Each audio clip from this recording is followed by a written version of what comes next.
वहाँ से निकाल लेता, बेवकूफ़ है वो। टेस्ला पता नहीं बचती है, उसका आगे हैमर लग जाता है। ओ भैंस यार, देख रहा था ना, बैक हो रही है।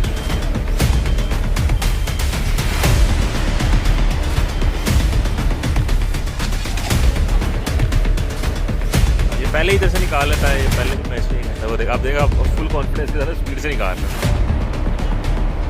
अगर ये पहले रिवर्स भी वहीं से कर लेता ना तो ज़्यादा इजी निकल जाता।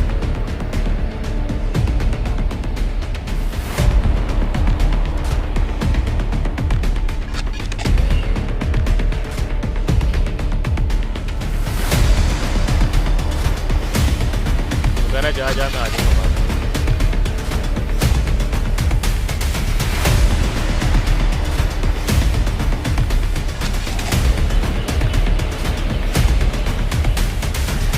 और एक पीछे एक मर्सिडीज जा रही है, उसकी गिटी बनी।